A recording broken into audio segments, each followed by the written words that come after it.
বন্ধুরা, ফেসবুকে নতুন একটা টিপস ফলোয়ার নিয়ে আলোচনা হচ্ছে বা আলোচনা করব। আমাদের যারা আমার মতন নতুন আছেন তাদের উদ্দেশ্যে বলতেছি যে আমরা অনেকেই প্রতিদিন 4টা 5টা লাইভে 10টা 15টা লাইভে শেয়ার করি, লাইভে যাই, কিন্তু কেন?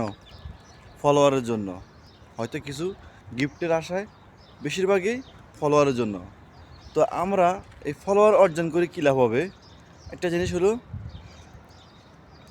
কারণ আমরা যেখানে যাই, আপনার যে কোনো লাইভে যাই, শুধু কমেন্ট আর কমেন্ট করতে থাকি যে আপনি সুন্দর, আপনি এই, আপনি সেই, অসংখ্য ধন্যবাদ, অনেক কিছু বলি, কিন্তু মেন যেটা প্রয়োজন আমরা সেটাই করি না। তো বলেন তো মেন কী প্রয়োজন? মানে মেন কথা হচ্ছে যে আমরা যার লাইভে যাব, যেখানে যাব, আমরা একটা জিনিস মনে রাখবো যে ওর লাইভে যে অডিয়েন্সগুলো আছে, যার ফলোয়ারগুলো আছে, কমেন্ট করতেছে, তাদের সাথে আমার সাথে এঙ্গেজমেন্ট বাড়ানো। তাদের সাথে এঙ্গেজমেন্ট বাড়ালে কি হবে?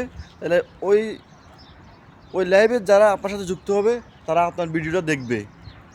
কারণ আপনি যদি তার সাথে এঙ্গেজমেন্ট না বাড়ান, তার সাথে যদি আপনি পরিচিত না হন, তাহলে সে আপনার ভিডিও দেখবে না, শুধু জাস্ট ওই যে আপনাকে ফলোটাই দিব। ফলোর পরে কেউ আনফলো করে দিচ্ছে, কেউ আবার চলে যাচ্ছে। ওই যে শুধু জাস্ট আমরা 200-300 কমেন্ট করতে আসি শুধু ফলোয়ারের জন্য। কিন্তু আসলে আপনারা ওই লাইভের মধ্যে যে ফলোয়ারগুলো আছে, যারা কমেন্ট করতেছে, প্রয়োজনে তাদের নাম ধরি মেনশন করে আপনি তাকে কমেন্ট করেন যে গিয়াস ভাই কেমন আছেন, অমুক আপু কেমন আছেন।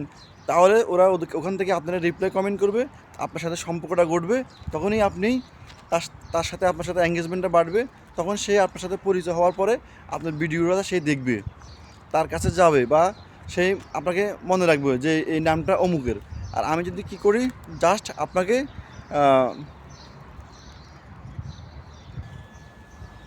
আমি যদি আপনাকে পেনে বসাই দিই, শুধু জাস্ট সেই আমি বলবো যে লেটস গো এভরিওয়ান কে কে জান, আমি চেক করতেছি, আমি এগুলো দেখে আমার পরিবার থেকে আপনার পরিবারে 10জন গেছে, 20জন গেছে, 50জন গেছে, যুক্ত হয়ে গেছে 30জন। এতে কোনো লাভ নাই, কারণ সে ওই যে আমি তো বলতেছি সবাই যুক্ত হন, ওই পর্যন্তই ওইখানে যুক্ত হবে। তারপর ওই ফিন নিয়ে দেখা যাচ্ছে 20জন ফলোয়ার পেয়েছে, সে খুশি, মহা খুশি, সে চলে গেছে। 20জনের মধ্যে একজনও তার সাথে কোনো এঙ্গেজমেন্ট নাই, তার ভিডিও একজনও দেখে না। তাহলে এই ফলোয়ারের দরকার নাই। আগে যেই লাইভে যাবেন, সেই লাইভের যারা কমেন্ট করবে তাদের সাথে রিপ্লাই কমেন্টের মধ্যে পরিচিত হবেন। পরিচিত হওয়ার পরে দেখবেন আপনার ভিডিওটা সে দেখবে, কারণ সে আপনার নামটা জানে। আপনাকে দেখলে সে চিনবে যে ওর আমরা অমুক লাইভে পরিচিত হয়েছে, বা অমুক লাইভে তার সাথে আমি পরিচিত হয়েছি। আশা করি আপনারা সবাই বুঝতে পারছেন আমি কী বলছি।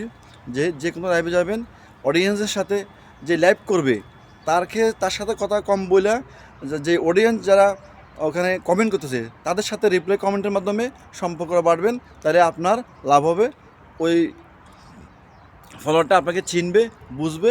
নেক্সট টাইমে আপনার ভিডিও যদি আমার সামনে আসে বা ওর সামনে যায়, তাহলে সেই ভিডিওটা দেখবে, ফেলে করবে, কারণ আপনার নামটা জানে সেই, যা অমুক লাইভে আমার সাথে পরিচয় হয়েছে।